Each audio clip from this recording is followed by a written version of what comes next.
throwing you off the fucking set, you prick. What is that? What is violence? All right, bitch ass fucking shit. I'll fucking choke your fucking What are you face. doing? Do you not talk to me? Fuck you! I'm just trying to fucking help you. Do you understand? No, I'm pretty far from okay, man. Take it one fucking line at a time. Yeah, I can't read it. There's no words on it. I'm gonna fucking kick your fucking ass. You know, shut up for a second, all right? Whatever it is, it's not right on a teleprompter. I don't know what that is. I've never seen that. Yell at me. Are you serious? Let's not take a fucking minute. Let's go again. I don't know what. And let's not have you fucking walking in. Do it live. said that? I'll write it and we'll do it live. Outstanding. I love it. She's Okay. not getting her pen back, so Okay. there you go. Okay. So here we are with Wyatt Thorseth. Oh, we're already on. There you go. Wyatt Thorseth, who's a big swinging dick here in Vancouver, working on The Terror Season 2, So, making big bank. Forgive him if he's a little tired. He was probably out late last night. as I am, as I do. And we're going to talk about some of his favorite films. So, what do you got to start? Should I save the best for last? Yeah, save the best for last. That's how we like to do it. Okay, well, I don't have a fifth, but I'm going to start with fourth. Tokyo Gore Police is a Japanese splatterfest film produced by, I think, the company's Tokyo Shock.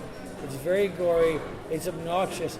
What's funny is when I first came into this film, it got a 9. I hate critics, just for the record. Yeah, but, who doesn't? Of course. But Tokyo Gore Police, I think it got about a 98 on the Rotten Tomatoes score, and Titanic had a whatever. So this film, full of blood and violence, which has Tokyo Gore Police is amazing because it has a brilliant storyline.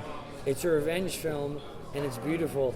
So it's like certified fresh, is what you're saying, like 98% on fucking Rotten Tomatoes? It's amazing, but the gore in it turns a lot of people off of it. Now, of course, I believe it came out in 2007. The director's name I can't remember, and to be quite frank, a lot of Japanese names hard to pronounce. It's a little hard for me, so I'm not going to push them. But Tokyo Gore Police, 2007. And the storyline is brilliant. It's about a young girl whose father's a police officer. He loses his life in the service of duty, and she also joins the police force. And once she does, she finds that it's very corrupt, and it's very unsettling, and it just gets worse from there. And then, of course, the hokiness of it. If anybody's ever seen Tokyo Gore Police, it's a splatterfest. It is what it is. But what's so great about it is because the core ethic of it is so pure. But then, of course, we all know the Japanese. They like a little blood, so it kind of gets over the top at times. But Fucking outstanding. I heard about it, I think, when it when it came out. I've never seen it. I'll have to put it on the list. 98% on. Not that I trust Rotten Tomatoes, but I think it's dropped since. But when I first found it, I wasn't looking for a film that was supposed to be good. Yeah. I was like, when I first saw it, I bought a copy at a place called Zeus's in Regina, Saskatchewan, which is now closed. And they had a bunch of edgy DVDs, a bunch of really cool stuff that wasn't in mass production. So I bought it on a whim, and then I watched it. And it turned out being I wouldn't say a cult hit, but it turned out being it was worth my $30 because at the store wow, yeah. they sold a lot of because I love horror films. They sold a lot of edgy stuff, a lot of things that people aren't accustomed to, and this is one of them. So I only stumbled across this movie by chance. It wasn't because I knew a director. It wasn't because I knew the production company or anything like that. It was simply I liked the cover. It was a beautiful Japanese woman who I'm a fan of. I love Japanese women, and it just kind of worked out where it's wow, this is because like we've all bought DVDs, and they've turned out to be complete busts. Yeah. You know, and all of it. I bought this one DVD that said Tokyo Gore Police, and it was, you know, in Japanese, and it turned out to be one of the greatest films I've ever seen, and it's just super gory. The practical effects are amazing. There's not a lot of CG, and as a lighting guy, it's perfect. Like, you know, she's driving down the street. It transitions from green to red, and just like and the way the light hits her face. It's not even a big makeup. Like, it's hard to explain unless you actually see it. Yeah. Where I don't know what's shown. I could tell the waitress signing us up, looking for a pen. That's okay. Okay, moving on. Number 3. There you go. Tokyo, please. Number 3. Starship Troopers. Paul Verhoeven. It sounds funny saying out loud. I loved it as a kid. Always watched it. Read the book. It's so I had to sting. Well, yeah, there you go. You know what? She looked at me like, "Are you done with it?" I was like, "No, not yet." No, I'm keeping the pen, lady. She better find out. Unless this is her personal elementary pen, I'll give it back. But It's got to be her personal pen. well, Okay, Starship Troopers, 1997. You were saying? I think it's 7 or 8. Brilliant, Paul Verhoeven. Never been a big, like, not necessarily a fan. It's just the director hasn't really, whatever. He's done a lot of stuff. I can't remember No, what else he RoboCop, did. Recall. Yeah, RoboCop. RoboCop, Total Recall. Yeah. No, he's the real deal. But those, it's kind of bad saying. I'm a big freedom guy, where it's like I love. My mom always told me something funny, where it's like the way you end racism and classism is that we get a common enemy where we can all fight together. Because humans are so good at fighting each other that's what they've done and that's what they do. But like the way you end racism and classism and nationalism or racism or whatever, any of those things, if aliens came or anything, if humans like if every human was like, yo, we're gonna fight these dudes, game's over, we're winning, like, right? And to me that's the way it is, where I love it, where they're this federated thing, and in the book I believe there's a small fraction, I could be mistaken, don't quote me, but it's like the failure of democracy, where it shows that free thinking is kind of stupid, as opposed to a huge conglomerated confederation where, you know, every human's together. It's not like those guys are, it's not, you know, team green or team red or team blue. It's everybody is together, because just imagine a world where every human was fighting on a unified front. Yeah, we're all on the same team. Yeah, no, just imagine that. It would be absurd. Not to mention, you know, any good bug's a dead bug. No, I know. That's the best. It's like far more deeper than I thought we were gonna get today, and then it ends with like the only good bug is a dead bug. No, because it relays from that, because that's such a primitive thought. Yeah. Where like a lot of people, I'll tell people I love Starship Troopers, and they think it's like, well, that's just a corny movie. That's a corny B movie with a big budget. No, that movie says more about our society than you would ever admit, because that's what it is, right? Yeah. I'm from Buenos Aires. I say kill them all. Like your family gets nuked, and it's like, and there's a fan theory. I don't know who came up with it, but there's a fan theory where, because there's so much lore. There's so much lore to Starship Troopers that I love. The video games, the sequels, which aren't as good, but there's so much lore to it. But somebody once told me that there's a fan theory where the Federation bombed themselves, because of course, as we do to unite the people, to unite like the false people. flag operation. No, of course, because the bugs because if we're being frank, the Clondathu ring or whatever they say, the bugs are super far away, like light speed away, and they're hurling spores or bombs or whatever they call it in our direction. The one fan thing that I read was that the Federation kind of took up Buenos Aires themselves to spark up the war effort in order to fight these bugs that are however many light years away with their own system, with their own bugs. But thank you. So then, do you think it's okay that they go to kill all these bugs? Because then some people would see that as like the bugs were just over there minding their own business, and then these guys come in for the oil or whatever it is. Yeah, I don't know, it's true, but I agree. I see what you're saying, and I see the comparisons. That's why that's why it's so smart, because I see the comparisons. I don't think they're mining resources as so much as maybe sparking up maybe like an economic sort of thing. Well, obviously the war effort. Obviously the war effort. Sparks money. Yeah. But I also think it's us versus them, and how far we've gone in the future. Like obviously within this fictional realm, I think they've gone so far where it's like we're so good at fighting people where it's like we've ran out of enemies where it's like, well, fuck those guys, they're across the galaxy. Let's just go fucking bang them out. Yeah. But another great thing about Starship Troopers is in the first battle scene, they go in, they thinking they're hot shit. I forget what the stat was. It says it in someone's 180,000 dead. Like they go in there, guns ablazing.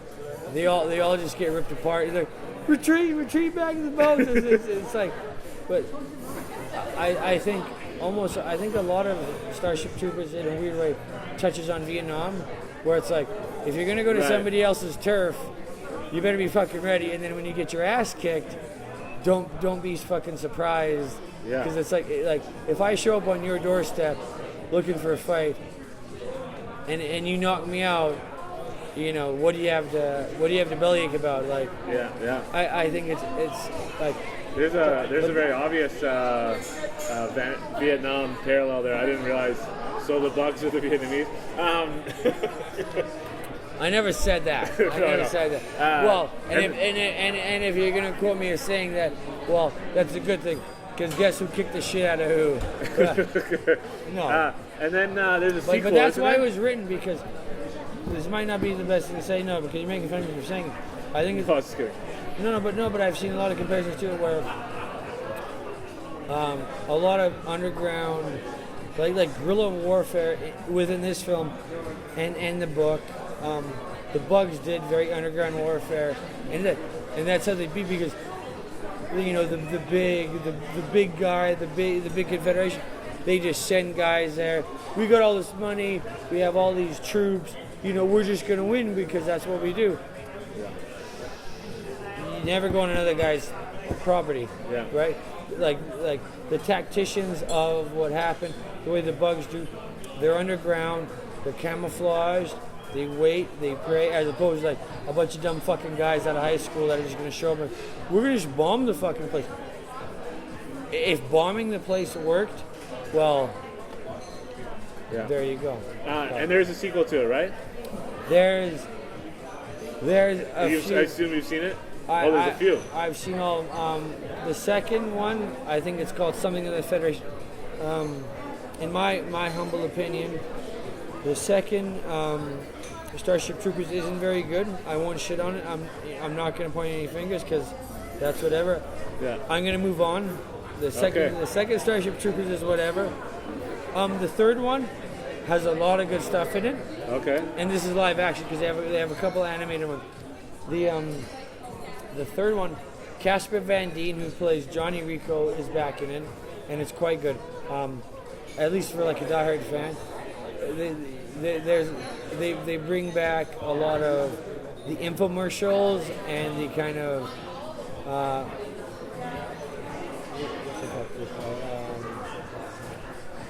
kind of like the rhetoric and they bring back a lot of stuff, which is really nice. overall, it's it's whatever. But they bring back Johnny Rico. There's a lot of it, and there's another thing that I love within this film is my favorite quote of the entire series, even more than the first one, is there's a private and there's a lieutenant, and it's like, sir, what is it, private? Permission to speak freely? Sir, what is it? I think it's a good day to die, sir. It's like that right there is kind of just how it's, when you join the mobile infantry, you need to be ready to die, and you're just expendable flesh that just goes in and kills it. And in a way, it's reminiscent of our military, where it's like you're promised things like college education or travel a the new car world or whatever. But it's like if you just go in and whatever. But no, number 3 is good. I mean, number 1's a flagship. It's great. 2, I won't speak about 2. You leave that up for yourself. The 3rd one's great. Like if you're a huge fan like myself, then you can watch it and you can, then what happens and it means something to you. I mean, is it a cinematic masterpiece? I don't think so. But before we pass off Starship Troopers, they have a few. I don't know if I call them CGI, but a few movies. The first one's whatever, but Starship Troopers: Traitor of Mars is actually Is that animation or what? Animation. That's what I didn't want to call it cartoon because I'd sound like an asshole. No, yeah.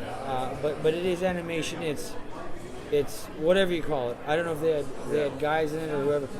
But Traitor of Mars is very good. Nice. And is that technically number 4 then or something, or what is that? I believe it's 5th. Oh shit! Pumping them out. Also, there was a TV show called, I think, The Roughnecks, which I've never seen, from the 90s, which is also CG, and there's video games. So it's like, basically what they did was pumped up this, obviously based off of, I should look up his name. I don't know the author's name of Starship Troopers, so I feel like a dick. That's okay. But basically, as a fan, I mean, I grew up in the 90s. As a 10-year-old, I got hooked. I was going to say, that's how old you were when you saw the first one, was 10 years old? I went to Starship Troopers. My father took me to it. I was born in 1991, and I believe that movie came out somewhere in 98, September. And so you'd be like 7 or 8. Yeah, and I had it on VHS and the whole thing. And I think most people my age, like, I can't think of too many people that don't like Starship Troopers. And if they don't, then they don't get it, because people think that it was like this big budget film where it's supposed to be like, this was, yeah. No, where it's supposed to be this thing. It's like to me. To wrap up on Starship Troopers, I will say this: I think I'll never know. Yeah. I'll never know, because I haven't talked to the director, but in a weird way, I think Starship Troopers to action is what Galaxy Quest is to science fiction. Oh, okay, that's actually a great analogy. I never even thought about it that way. That's great. Because it makes fun of. Yeah. Okay. No, that's great. But because people think Starship Troopers as a franchise is hokey. Yeah. But I think it's just mocking our society, where maybe I'm overthinking a really bad action movie from years ago. But I think Starship Troopers is way smarter than anybody will ever get it credit. And if you look at Paul Verhoeven in the jacket, he's not a dumb guy. Yeah. Awesome. Outstanding. Awesome. Go over there. That's good. Nothing brings the house down like a broken glass. All right, so that moves on to number 2. We're moving on list. Correct. And then I'll digress to my honorable mentions. Yes. Once Upon a Time in Mexico. Boom. Once Upon a Time in Mexico. That was in the 2000s. 2001. 2001. Something around there. I was gonna say the mariachi series. We're gonna get into where a lot of guys prefer Desperado. Right, the original. And I agree. Or not really, the remake of the original. Sorry, yeah. But mariachi was made on a shoestring budget. Then with Desperado, I love Once Upon a Time in Mexico because the sound score, Salma Hayek, and if you watch the behind the scenes stuff, what a lot of people don't know is you see all this. This is my biggest thing. I'm a huge fan of firearms and squibs, and I love stunts and all that stuff where they shoot apart the place. But what a lot of people don't know is all those AK-47s and whatever you have, those are shinny sticks wrapped in green tape, and all those hard ass cartel guys. In El Mariachi, you're talking about? No, Once Upon a Time in Mexico. In Once Upon a Time, almost Mexico, all those guns are fake. Wow. And all the bullet hits are fake. Like my biggest scene is when they're in the church and they shoot across the railings and he jumps off the ledge, and it's obviously it's fake fictional action, which is great. Yeah. But I love that film because in that one, death is kind of cool because if you see, it's kind of why I fell in love with horror films where if you see somebody die, like nobody's happy if you're actually a reasonable person. Nobody's like happy to see somebody die. But if it's bad guys who have done bad things, being shot, then it's like, well, that's not too bad. But if it's like a poor girl getting whatever, that's just awful. Like, you know? And like nobody gets hot about that. Excuse me.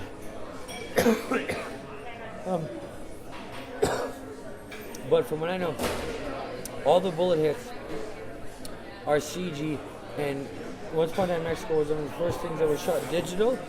So of course, Desperados, the old film, the Panavision, and then Once Upon a Time in Mexico was shot digital. So they have, a ton of shots, and there's a ton of quotes that you can mention. And what's funny is, I think Robert Rodriguez being my favorite director, I think most people they don't know his entire body of work. Yeah. But if you were to say Sin City, I've never met anybody that didn't like Sin City. Yeah. Never.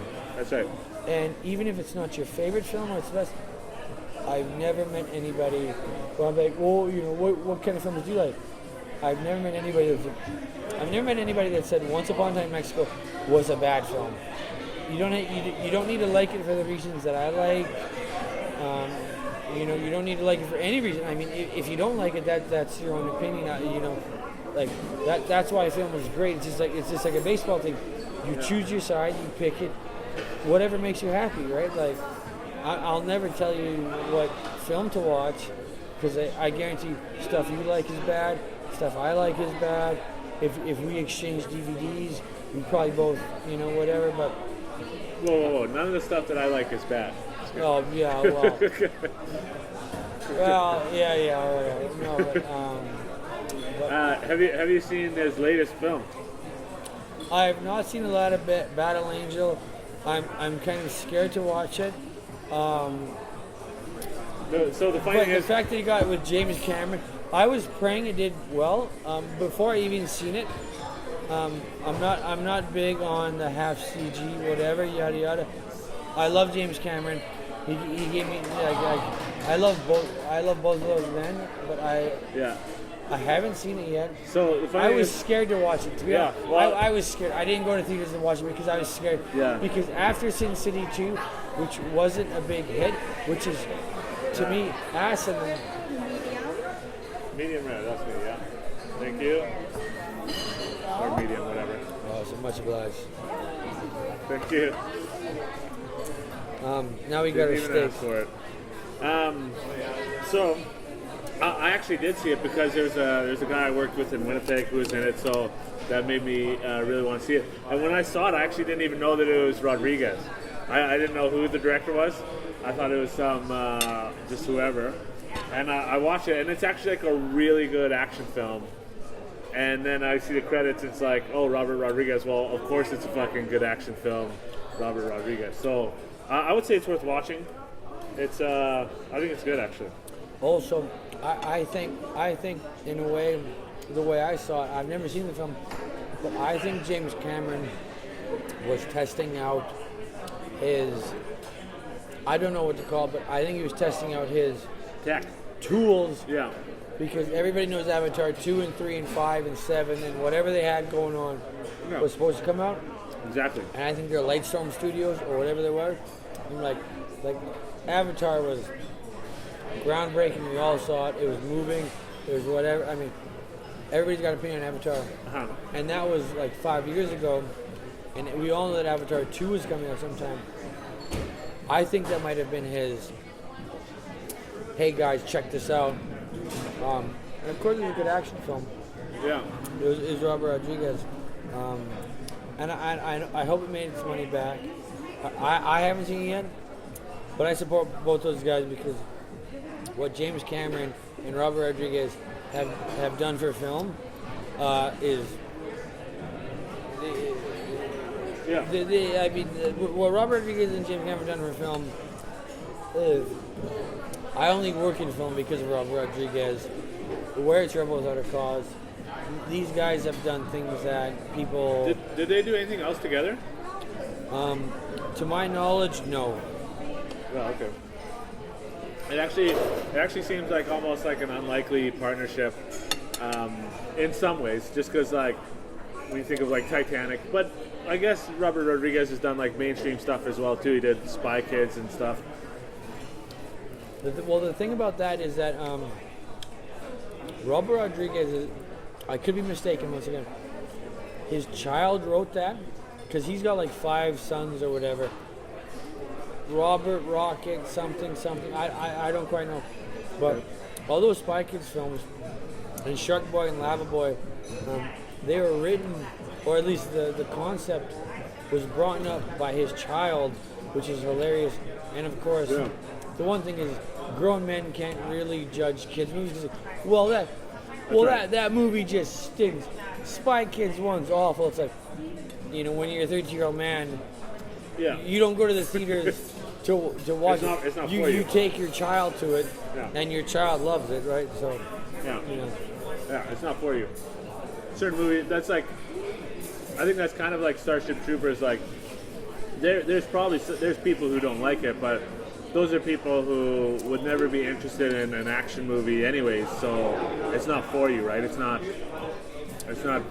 wasn't made for you to be a fan of it. And with that, I agree completely. Because one of my old things is like, a lot of people go into a movie trying to gauge it by the way they see every film. For example, Godfather Part 2 is an amazing film. Mm-hmm. We all know that. Nobody's going to disagree with that. But when I say I like Piranha 3D, which I love for so many different reasons, exactly, he's coughing. This is coincidence. No, but tits, spring break, blood, it's gory, it's fun, there's bad jokes. Yeah. Well, Piranha 3D stinks, man. It's not like Empire Strikes Back or whatever. It's like, it's not supposed to be. I think that too many films are gauged on this exact same spectrum where it's like, unless it's Drive, or Blade Runner, or Shawshank Redemption, and I love all of those films. Yeah. The last time I watched Shawshank, I cried. I love it. Believe me, I do. Which part did you cry at? When they played the music, when Buddy played the music. When he locks himself in the office? And he plays the music. Nice. What? That's surprising, actually, to me. I would think it would be like when what's his name commits suicide or whatever else. I saw that. I wasn't so much sad about that. I was just like, I was kind of bummed. I was like, that's what the world's coming to. Yeah. Nice. But it's. Yeah, movies can't be all judged off the same metric because they're accomplishing different things, right? Yeah, no, it's the same thing. It's like some people like Black Hawk Down, some people don't like Black Hawk Down. Never met one of those people. Yeah, exactly. Like if you don't like, it's what my mom said. Although not applying to film, what my mom said was like, there's 2 kinds of people in this world: those who like Van Halen and assholes. There's no between. It's the same way I feel, where it's like, if you don't like Black Hawk Down. Now you don't have to be pro-war effort or pro anything. It's just like, but that's just a good story about men that sacrifice their life for their country to try and help other people, and that's what happened. And Black Hawk Down is not like a propaganda film about the war or nothing. It's just like an honest, true story, basically. And also, I mean, I'd like to think I'm cool, but I'm not Ridley Scott cool. So, you know, and guess, man. Yeah.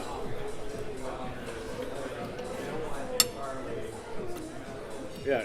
Black Hawk Down's got something for everyone.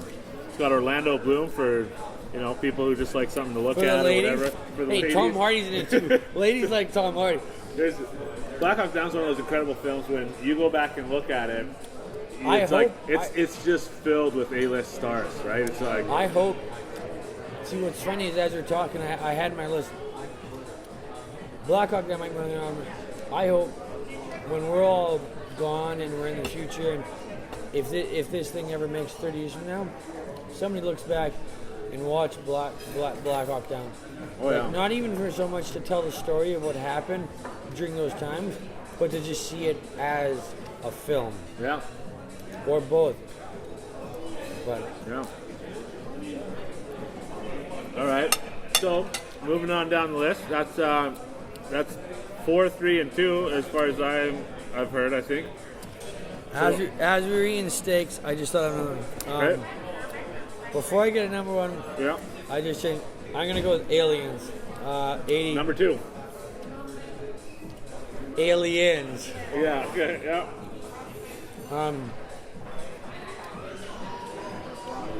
Bill Paxton. It's the great Bill Paxton. Not to be confused with Bill Pullman. I don't even know who Bill Pullman is, but oh, you mean the Casper guy? Oh, Jesus. A lot of people don't ever.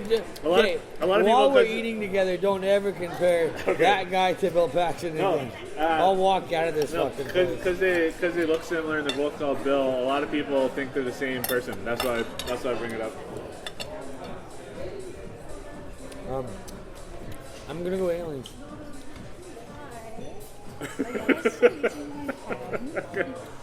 Can I have a different pen? Because I still need to keep it. Yeah, honestly, you can just keep it. I'm just going on break right now, so just leave it on the host stand. Okay. I will. I'll make sure it gets there. Okay. If you don't mind, 2 Heineken and 2 shots of bourbon, please. 2 shots of bourbon. Yes, ma'am. She just said she's going on break. Okay.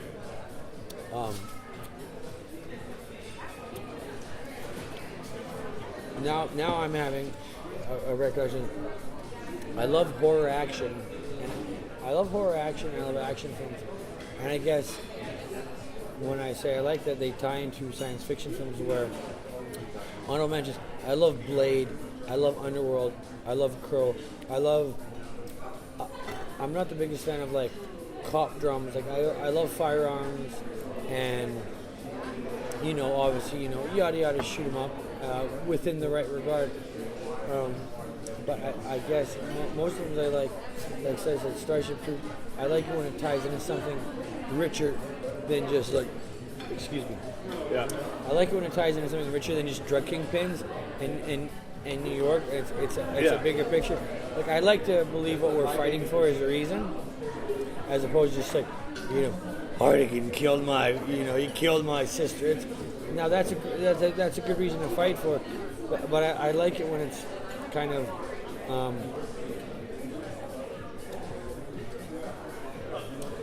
I like it when it's more of a. It's for a reason. Yeah. When it's a universal thing where it means like in me and my personal, I don't give a shit who dies because I'll just go home and sleep, and if I die, who cares, right? But I like it if like the guy, like people who fight for a bigger cause. I hope I like kind of wishing or believing that bigger cause is for a reason. Yeah. But yeah, no, Aliens. I think it's 86. I'm going with that, James Cameron. And why is that one better than like the first one or the? Because it's different. The first one was revolutionary. Tons of great lighting, like all of the starship. Like when I don't know their names in the first one, but when Buddy walks down, and they flicker on lights just like the practical. It's all practical effects, like the chest bursting scene at the lunch table. I don't really like. It's the same as The Thing. It's like I don't like. I think The Thing's an amazing film. I don't like watching it because it grosses me out. It's the same as Aliens. I don't like watching it because it grosses me out. But that's not to knock them down a peg at all. Both of those films are, it's like I wasn't a big fan of the first one because. I'll refer to that. It's not that I'm not a big fan. I love and respect it. It just doesn't hit me where I need to be hit. Okay. For a film. Yeah. It's amazing. It's a flagship thing. There's plenty of like the effects, the table scene. We all love Sigourney. I'll marry her in another life. It just wasn't for me because it's not Bill Paxton with a bunch of guns. Like I said, I'm very action oriented, and I love horror. So I'm stuck in limbo between: is it all guns a blazing, or is it all slash neck? So this is, as you can see, this is where I found my niche of like Starship Troopers, where it's terrifying to think about that. Aliens is terrifying, or Blade or Underworld. It's like horror action is a very small niche where you can be scared of something, but also not be scared of anything because you can just blow it apart. So it's a very small niche. It really is. To like horror, like horror action. Yeah. So, I'm actually surprised how few slashers there's been on your list so far. So I thought that was kind of your big category that you love is like slasher flicks, which like some of them are similar types things, but I'm surprised. I would have thought it would be fucking Prom Night Massacre 3, 5, and 7, and then whatever else. See, that's a good question. That's a good question. Back in the day. Thank you. Here's a shot. Did you want it as a shot or did you want to sip it? We'll be okay with that. Sure? Okay. We'll be all right.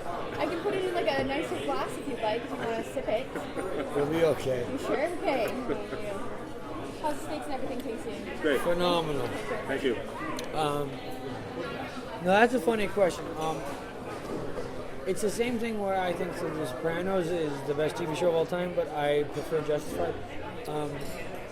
I think slashers are a thing to me. I don't want to portray them on somebody else. Like back in the day in high school, like after the parties, we'd always go to my house and have a bunch of horror films, and like the guys would get around, we'd all smoke dope or whatever and get all banged up, and we'd watch horror films, not because they're good films, because like we all get high, like Friday the 13th Part 8, Jason Goes to Manhattan, like that's a mouthful. Is it a good film? I wouldn't say that, but like I've spent some good hours with good friends of mine watching shit like that. So it's more about the experience than actually the film itself. No, and it's like, for example, there's a couple ones I really like Hills Have Eyes 2 with Jessica Stroup. I think Hills Have Eyes 2 looks beautiful. I don't know who did it. I think it came out about 2006 or 2007. It's beautiful. And also, the reason why horrors are so good is because the remakes, they can get away with a lot more, and it works. If you remake, Logan's Run or Godfather, guys will burn down your house. But like, no, it's true. Yeah. But when somebody's like, I'm going to remake My Bloody Valentine, it's like, that's a damn good film. Or Halloween, or Friday the 13th. Slashers are not my favorite because I don't watch slashers. The reason why some of these films are my favorite is because when I'm home alone and I'm in a funk or I'm by myself, I don't watch slashers alone. That's why they're not on my list. Oh, okay, interesting. I didn't know that. I've bought more slashers than anybody you know. I own every Friday. I own every more than JC? No. No. Close. Maybe second him. Right. I've seen most slashers that are I don't want to say relevant because if I missed one, maybe I'm an asshole. But I own probably close to 50, 60 horror films. And I've only watched a few of them that are light, but I don't watch a lot of slashers alone. I don't think movies like that should be watched alone. For example, the Poughkeepsie tapes, I think, is the most terrifying film of all time. Really? And me and another grown man, I've seen it twice. I watched two of my different friends, and I had to walk one home, and I walked the other one to his car after that. But like, that's not something I'm gonna watch alone, but guns are blazing, Spanish Room and Selma Hayek, her tits are falling out, there's guns, and Tony Banderas, he's flicking his hair back. Yeah. That's okay for me to watch alone. Yeah. But if some prom queen's getting cut in half, that's not something I'm gonna watch alone. That's interesting. I had no idea. That's kind of fascinating to me. Makes me understand it a lot more of why someone likes a slasher film. Kind of like the same way people like comedies, right? It's like you might not want to watch it alone, but you watch it with a group and it can be a lot of fun. No, but that's exactly it. It's because, for example, I have a hard time laughing alone. That's why I love Black Dynamite, because it's not that I'm not a huge comedy fan, but I don't think things are unfunny. But for example, anybody at home by themselves, you can watch something that's funny, and you can grin and snicker. But laughing out loud by yourself, it's not that it's weird like anybody's judging. It's just a weird humanly body function to do, right? Yeah. But that's why I do it all the time. But you love comedy. Black Dynamite might have been the only film I laughed where I was uncontrollably laughing, and I was actually trying to stop laughing to the point where I was having respiratory problems. Did you have to pause it or something? No, I just had to just stop. I was having troubles. That's funny. Yeah, so moving on down the list. Gonna get to number one, or do you have any more honorable mentions that you'd rather do before? I got one, then we'll go number one. Okay. Hobo with a Shotgun is the greatest Canadian film ever made. I love that you said it in a sweeping statement. You were just like, I like Hobo with a Shotgun. You're like, Hobo with a Shotgun is the greatest Canadian film ever made, even though I've worked on some that are very similar.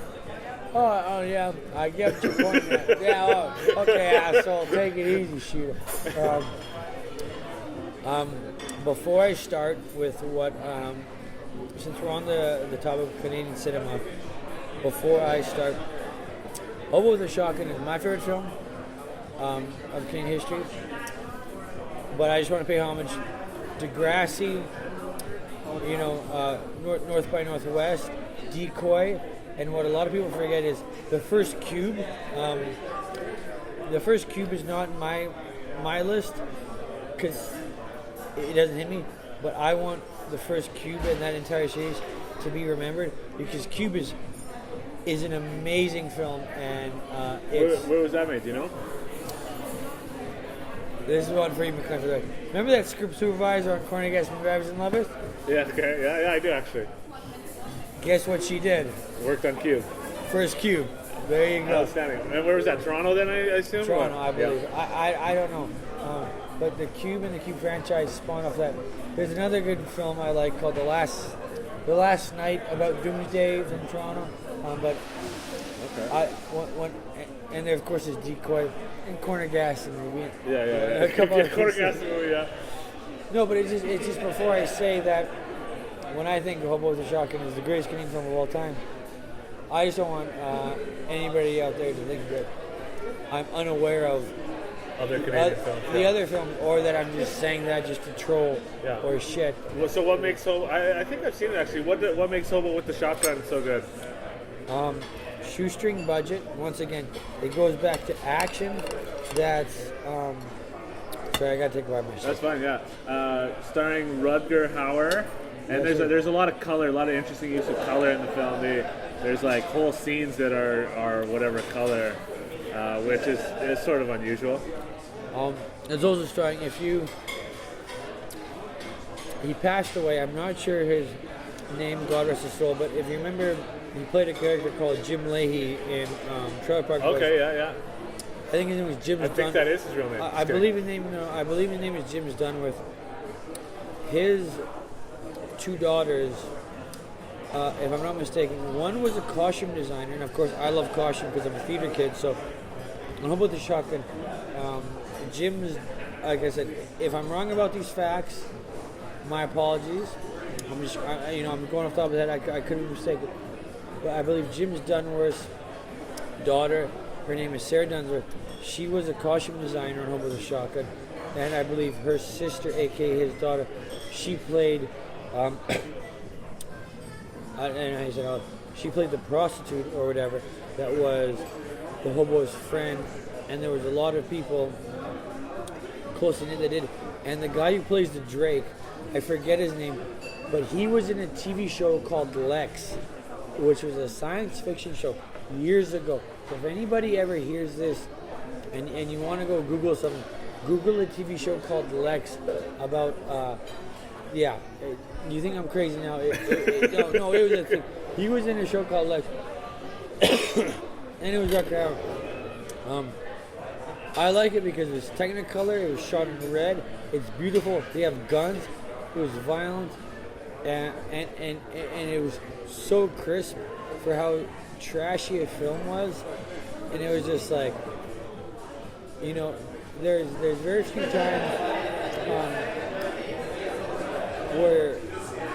times where I've said I'm proud to be Canadian, and when I saw Hobo with a Shotgun for like the 10th time, I was like, yeah. It's like, he's ours. Like, yeah, that was Canadian, right? Like, that was one of us, right? Nice. Yeah, they're starting a big campaign about things that are Canadian, made in Canada. I don't know if you've seen it, but like if you go to the movie theaters now, they have a huge ad, and it shows like, oh, this Oscar winner grew up in Montreal. This person's from Toronto. Deadpool, the guy who plays Deadpool is from Kitsilano. Like, well, yeah, we all know that. Kind of trying to pump up Canadian pride, which is funny. Canadians actually have a lot of pride in terms of like, I've heard that like there's only in North America there's only like two groups of people that will point out whenever someone's from where they're from, and that's people from Boston and people from Canada. And they'll always like feel the need to be like, oh yeah, that person's from Canada, that person's from Canada, whatever. Always point them out. And leave it alone. Okay, for the people that I spilled the beer all over. Leave me alone. In the most amusing fashion, but whatever. Leave me alone. Well, no. I agree. We did our post-production for a film I was on, for a horror film I got to work on. Probably actually one of the best experiences of my life. What film was that? It's called Funhouse. I was the best boy electric on it. Nice. Indie. I think it's a post right now, but we had to go to VFS to do it, and I found that a lot of it, a lot of people decorate it. It's all VFS.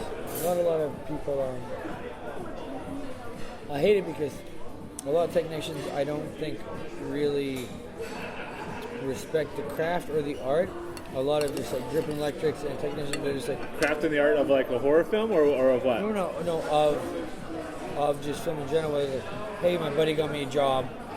Oh right, yeah. So I showed up, or like a hairdresser turns into key hair. It's like, yeah.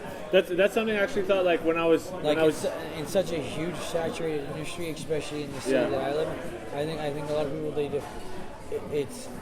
they pretend to, and nobody really respects the art of filmmaking. Where it's like, when you see something, that's When I was younger, I always thought like in order to work in the movies, you'd have to be like so passionate about it and know everything about movies and be so dedicated to just want to work on it that you'd even like work on it for free or whatever. And then you actually get in the industry, and in a place like Vancouver where there's like a big industry or whatever, you see that like the vast majority of like techs and people kind of working on that side of like below the line people who are working in the disciplines in films, a lot of them don't give a shit about films. Like I work with a lot of electrics that it's like they don't even fucking watch films, let alone do they like them. Like they're like the last time they went to a movie in a theater was like 2 years ago, and you see that kind of like quite commonly once you start working with like a lot of grip electric. I don't know what other departments, maybe locations, maybe. No, and what kills me, it's not that those people aren't necessarily bad at their job, because I know a lot of hair and makeup chicks that I love and that I worship, that are friends of mine, that I would take bullets for. They could, like, I mean, I guess that's the nature of the business, where it's like, I know hair and makeup chicks, they'll make your hair the best thing you've ever seen. Their makeup, like, their craftsmanship is unparalleled. But like, hey, did you see so and so? Like, for example, did you see Kate Blanchett and Cinderella? Did you see all those gowns, those custom-made gowns? Like, no. Wyatt loves gowns. No, you're fucking right. I do. No. But like, I'll talk to the costume. Did you see the outfits and this or that? Like, no, I didn't. I'm just like, well, that sucks. Now, granted, they can stitch together and be like, but it's. I don't know. Yeah. Thank you. 3 sheets to the wind.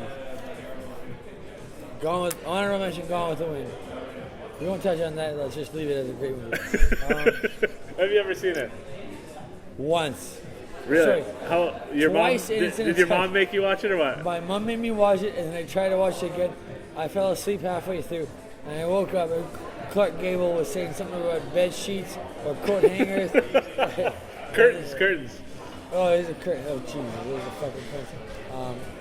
I love it. It actually is a great movie, but yeah, you need to be like fully awake and ready to watch a 3.5-hour movie.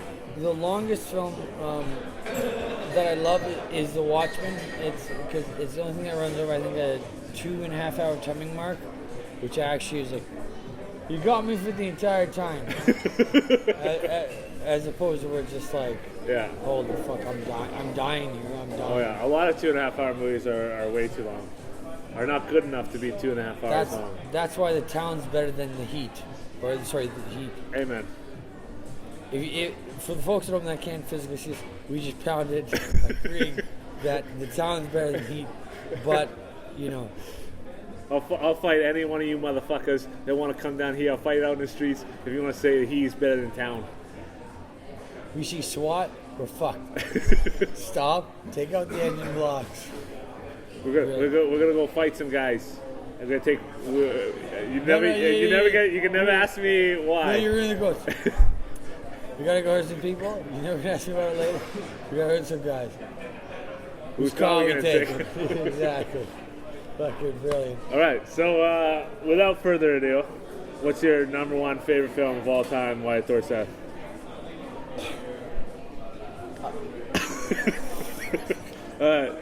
Again, for the listeners, an incredibly beautiful girl walked by, and it's hard to talk when you see that. I'm gonna get roasted. My favorite film, excuse me, is Planet Terror. From, I think it's April 19th or April 20th, 2017, part of the Grindhouse feature. I'm gonna go with Planet Terror. Planet Terror, outstanding. Now, since I watched them at the same time, I gotta get them confused a little bit. That's the one with the barbecue and everything, right? Or is that they do barbecue? I mean, right? Like the one guy, he runs a barbecue, whatever. He runs a barbecue. Yeah. That's what he does. I love how it's like that's like that's for you. That's the focal point. Where it's like there's a guy who runs a barbecue, and the zombies come, and it's like it's about defending him, not like freedom or liberty or virtue. No. It's like you got to keep the guy with the barbecue. That is what I remember. I remember like the whole time I'm watching that movie, I thought like that looks fucking delicious. I bet the barbecue's going down exactly the entire time. He's talking about like getting his recipe right, and I'm like, oh, I want to taste that and see how good that is. No. I mean, the freedom of the South, the freedom of of the world. It doesn't matter. It's gotta keep the guy with the barbecue safe, because if he goes, everybody else is fucked. That's the one with, and it's got the blonde girl from Sugar and Spice, right? The cheerleader chick. What's her name? No. I think I'm mistaken. That's funny you brought up Sugar and Spice. I love Sugar and Spice. No, but is that a different one than I'm No, thinking I take that back. I'm completely mistaken. Marley Shelton is from Sugar and Spice. She's from Maury's a Virtue. And she, and she's in Planet Terror, right? That's the same one. She plays Doc Block, and she's the she has a bunch of needles, and there's great quotes, great lines about What's your favorite line in Planet Terror? It's either gonna be I'm gonna eat your brains and gain your knowledge with the chick. It's fucking great. It's fucking great. Or maybe not so much a line, but maybe as a gimmick where I never miss.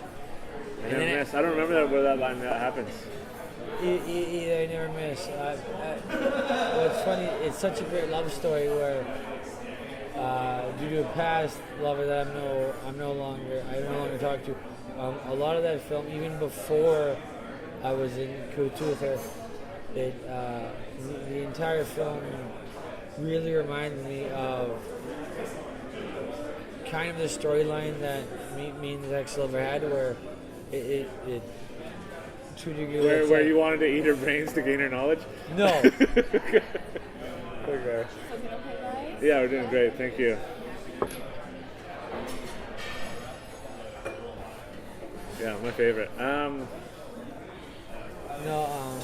Yeah. Okay. So how is it similar? How is it similar to a relationship that you had? What's the parallel?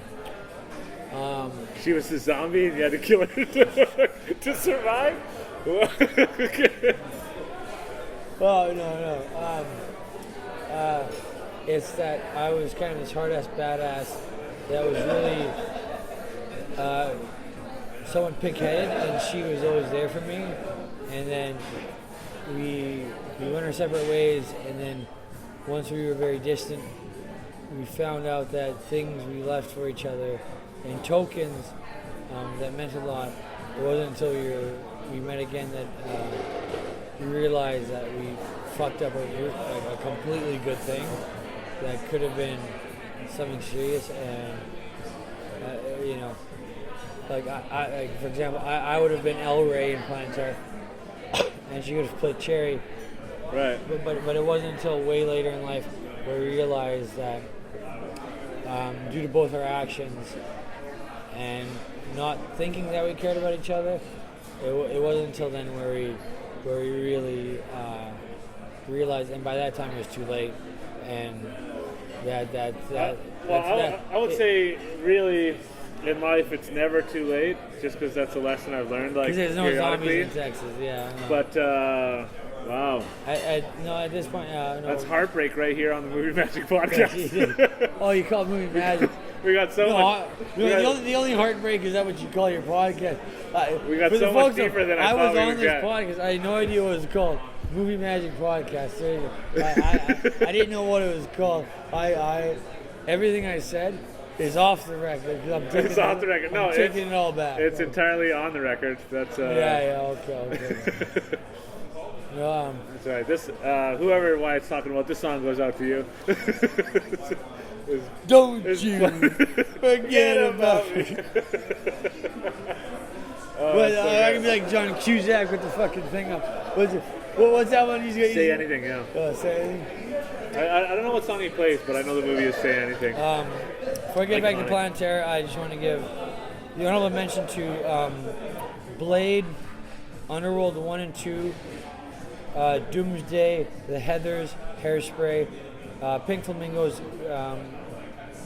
This is going to be safe for round 2. Hairspray the original or the remake?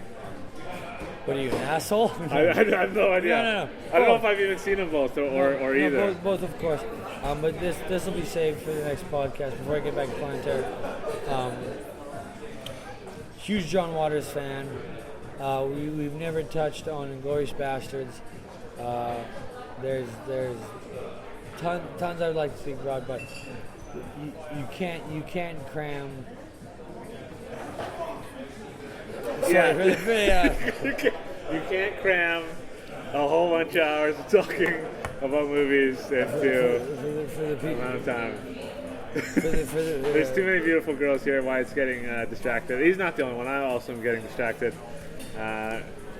Okay, tell me just a little more about Planetary, like why you like it. I don't think we heard you say like other than like there's the parallels of the relationship, but it's because it uses a lot of the colors I like in film. It's very heavy on red and greens the entire way through. If you watch, it's very heavy on red and greens, probably prime red, moss green, whatever gel fixture you want, and it also uses a lot of the things I like. For example, it's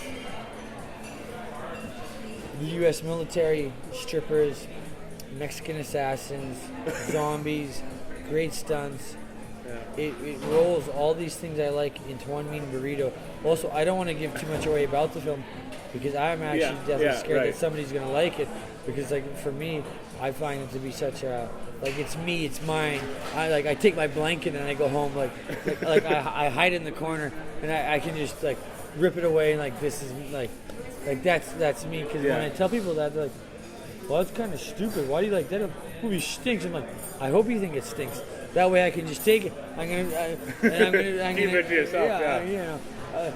I will say that I'd never seen either of the Grindhouse films until probably 3 years ago because you kept talking about them all the time on set. So eventually I was like, okay, I gotta fucking buck up and watch these films. And both were good, and Planetary was fucking awesome. I was so surprised how good it was actually, and how much I like Grindhouse because I'm not even kind of. I know the cigarette burn on the side, and the women, because it's the same thing. I don't even like shitty films or like films but it's that a are good shitty on purpose. Film. So that's why I thought like I wouldn't like it. But I watched it and I was like, this isn't even that shitty a film. Like it's actually quite good. Like they're good films. No, and I love Death Proof, but like for me, it just means a lot because like somebody, like a lot of me is, I wouldn't say Shadow Rodriguez. It's like I love his work where it's like when he made that film, it's just like I usually don't tell people Planetary is my favorite film. I usually tell people Desperado or Once Upon in New Mexico is like, oh, it's cool, it's guns, and then like I can just get them off my back and like keep going about my day. Right. Because like if I have to tell somebody that Planetary is my favorite film, they're like, well, why is that? And then obviously we're in a podcast, but it's like when I'm on set or when I'm working with somebody or just some random person's like, what's the best film you've ever seen? I never tell them that it's Planetary because it's too much explanation because it hits me too close to home where it's like, this is this thing that to me is monumental. I'm just like, it's Desperado or it's Once Upon a Time, like, or Blade. I usually tell them it's Blade. Like, Blade's a pretty good film. It's like, it is. It's great, but like that's easy. To me, when somebody asks me what my favorite film is, excuse me, I say Blade because that's my get out of free jail card. Yeah. Because nobody dislikes the first Blade. No, that's true. It's like Blade. There you go. It's like, okay, word. Like nobody will ever hate on a dude for saying Blade. Like as soon as you say Blade, they're just like, well, he's not lying. No, but it's true. I've never met anybody the rest of them, whatever. Steve Norrington, the director, you can do whatever you want. But I don't think I've ever met anybody that has been like, yeah, the first Blade is just a fucking pile of shit. It's just fucking. Nobody has ever said, and it's directed by Rodriguez, and just like half of me wants to keep pushing about Planetary, but a lot of it, it's strange. It's personal reasons. That's why film is great, because I'm never going to try and convince you to watch something or like something. Yeah. Or your favorite film is your favorite film for a reason, because it hits you where it needs to be. You like the things in it. You like the people involved. That's why I like Piranha 3D. I don't like Godfather Part 2 as an example. Like it's Planetary is my favorite film because it's my favorite film. your favorite film, whatever it might be, it's for your reasons that hit you on a personal level that make you feel a certain way. Because we cannot all watch the same thing and be like, well, that's good or that's bad. Because something you watch, I'm going to throw myself off a fucking building if I have to watch it. Something that I watch, you make, I'm going to go home. Sorry, buddy, I'm catching the cab, right? It's outstanding. So, before we finish up here, I can't get away without asking your Mark-ass about Fighting With My Family. Have you seen that one? I have not. You have not? Unfucking believable. Why have you not watched it? I know what it is. Do you like Paige, like the chick that it's about? Oh, yeah, okay. It's funny. For the record, I don't know the date, but that's funny. I'll go home and watch it because he's asking me about Paige the Wrestler on April 6th, 2019, and tomorrow's WrestleMania, which I'm going to watch. I've not seen Fighting With My Family, so I seem like an asshole, and I have this big thing where I'm going to watch WrestleMania tomorrow. So, and he said the word Mark, so now I feel like a complete asshole. Yeah, we went and watched it, and our little group in Regina, group of Rister, and actually Rister wasn't there, but fucking. He was there in He was there in spirit. Yeah, but Logan Bengal and David Carnegie and stuff. And do you know a guy named Josh Fleming? I don't know anybody. Okay, and Reese Pugh. Do you know Reese? I don't know anybody. Okay. Anyway, so Josh and Reese are both Marks, and I had no idea. And then are they Marks? Yeah, and then we go and see this movie, and it's actually fucking really good. I don't know how good it is for a wrestling fan who knows Paige and has seen all the stuff. I love Paige because she's gothic, right? I was in love with Paige, but okay. And so just us watching it, we fucking loved it, and it's hilarious. And there's they have all these roast jokes where they roast each other and stuff, and it's fucking terrific. And and we saw it with these Marks, and I had no idea that they were among us, basically. Marks, they're everywhere. No, it's like the Buzz Lightyear meme. It's like Marks everywhere. And that's what's funny about wrestling is that it's I've seen so much wrestling in my day where it's this is just great. I love the thing when somebody's I really hate that person. It's just that person. It's not even that person. It's just it'll be Alexa Bliss. What a fucking bitch. It's you don't even know her. She's not a bitch at all. She's the most humblest woman ever. But it's she wears pink eyeshadow and she's a heel. She's supposed to be mad. Yeah. Due to your aggravation, they sell tons of tickets. Yeah, absolutely. That's why it's so dumb, but it's the most brilliant sport, and that's why I love wrestling because it's due to your aggravation, they sell out. It's WWE Raw, the Pontiac Mission Dome, or we're out at Progressive Field, sold out, 65,000 fans. It's you're only there because you hope this woman loses, but yeah. I don't know if you got my text. I worked the last WWE that they had in Regina. It was whatever. I didn't get to see that much of the show, but there was this guy, Braun Strowman, I think his name. He's brutal. He's fucking huge, is what he is. But he sucks. But the guy the guy that he's facing, the heel or whatever, I thought he was big. He's the same size as me or bigger, and the Braun Strowman's twice the size of him or whatever. But the best part of everything that I saw was after the show, and the heel comes backstage, and he's just fucking his lower back is super hurt, and that's something that the audience never sees is that this guy was actually fucking hurting after the match. But half of me is it's the old thing. It's when Iron Sheik and Sergeant Slaughter had the beef. They got caught, I think, or I could be mistaken about this, but it's guys will get caught because they're all friends backstage. So guys will go for steaks and beers afterwards, and they gotta drive from Charlotte, North Carolina to Charleston, South Carolina, or whatever it is. So they're not seen. Yeah, no. I remember there's one thing. Kurt Angle and I think it was Brock Lesnar. They got caught together. They had a steakhouse. Didn't you guys just get in a big fight and they're fucking chowing down steaks together? What's funny is a lot of guys. It's called protecting the business or whatever. Maybe Braun Strowman is hurt, or maybe he was just selling it backstage to the point because you as a friend, we work backstage, you'll tell me, a friend who likes this, he was real hurt. I'm like, my God, he must have took. That's actually really funny. He must have took the biggest hits of all time. How do you know he wasn't selling? He could have been fucking selling the whole time. He's grabbing his back and his.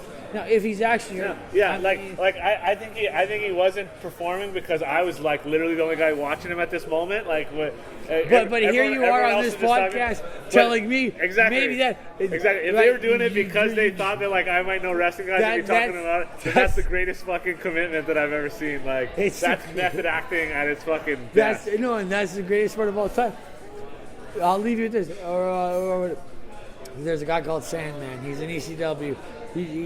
He drinks, or there's this gimmick. He got hit in the eye with the Singapore cane because that's what happens.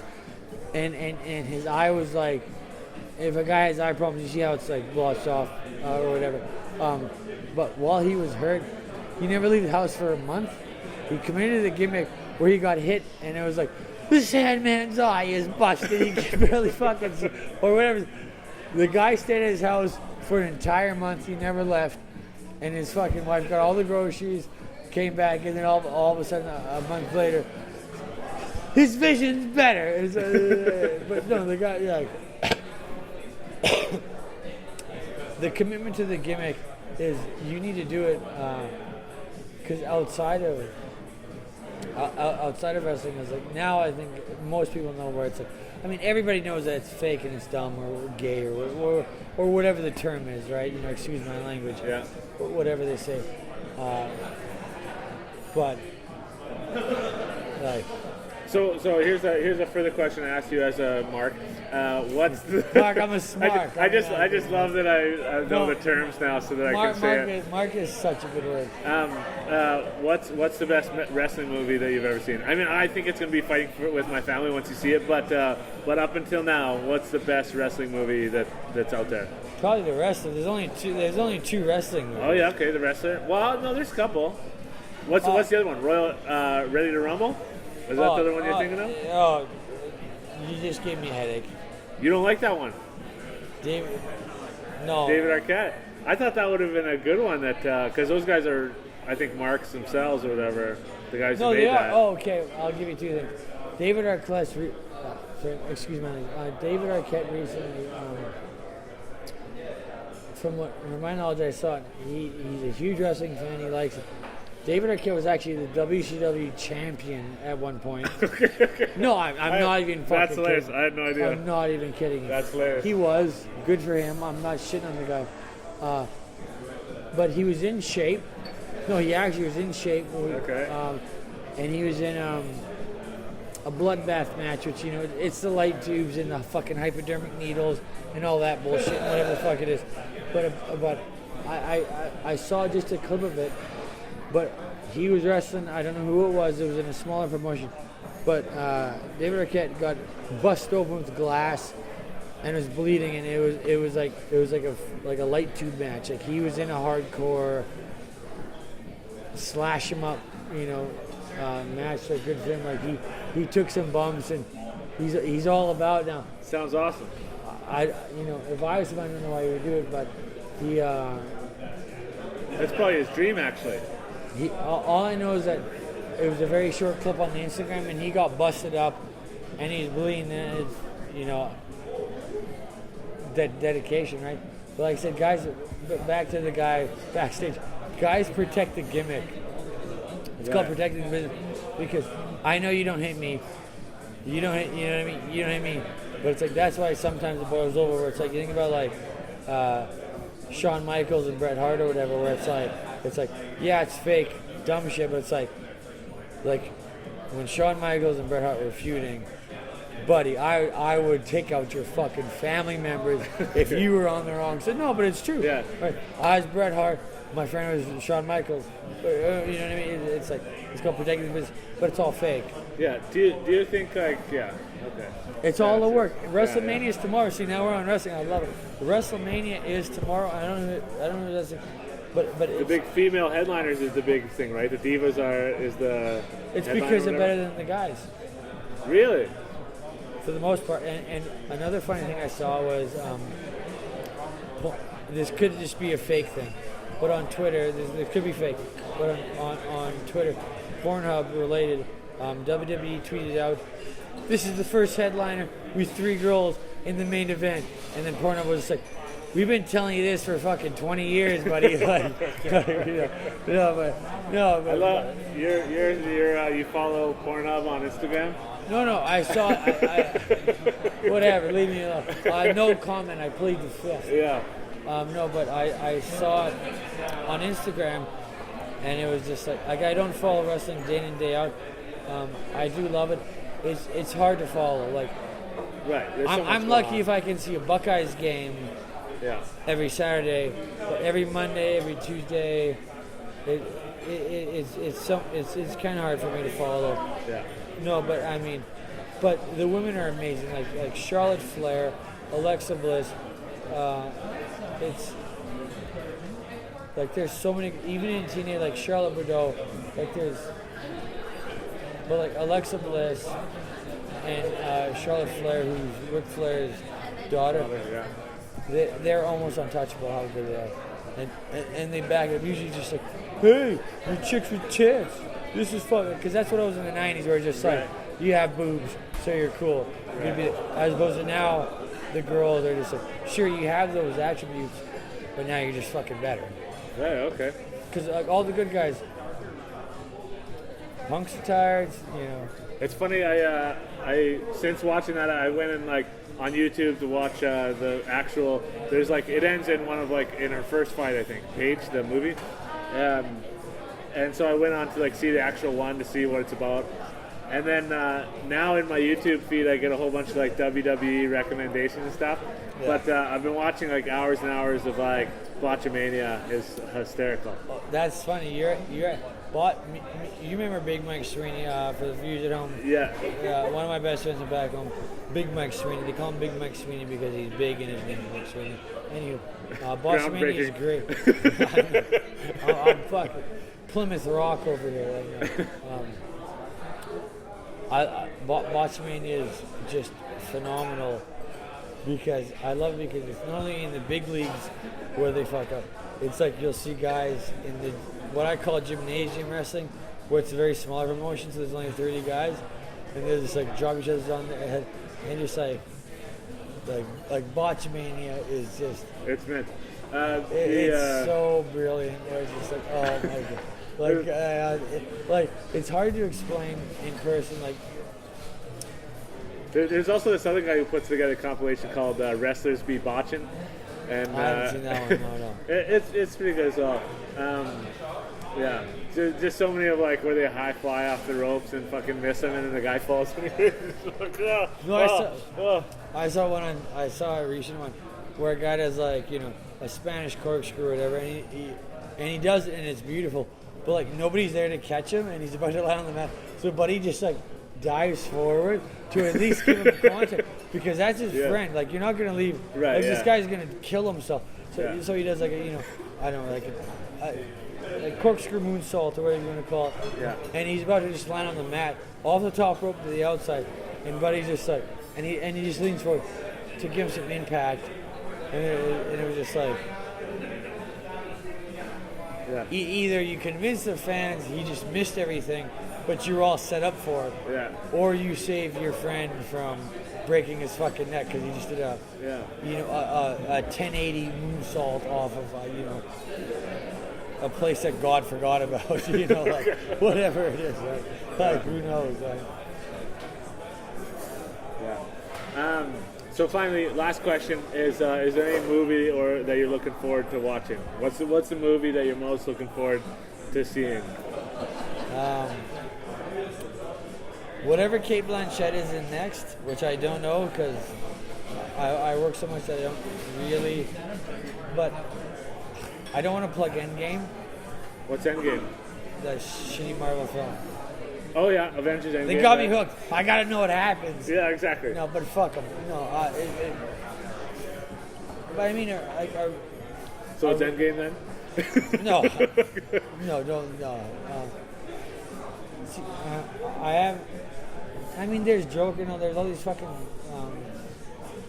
comic book films. What killed me is like like I am stoked for Endgame because there's like I love Downey Jr. and like Tom Holland's great as Spider-Man. Like it's cool that they brought all these characters to life, which I do like. But it's like there's not Blue Jasmine, there's not Three Billboards, there's not Sin City, there's not these real heavy, like real acting heavy films where it's just like you watch the first Sin City, like. If you know anything about acting, you watch it for Sin City. There's nothing you can say to me that movie is not almost like perfect. There's not a lot coming out for me that hits me on equal level. I might see Joker if I'm bored. Some guys at work, they want to see Endgame. I love Tony Stark and I love Spider-Man. There's a lot, but as far as like super heavy films that aren't just fluff paycheck films. Honestly, I right now. Okay, you heard it here first. Wyatt's looking forward to watching Avengers Endgame. Yeah, exactly. The best film. It's already the best film. Anyways, thanks for being on the podcast, buddy. Appreciate it. Anytime. Good luck, Godspeed. I'm sure I'll be on it again. You guys at home, just filter out the bad parts and then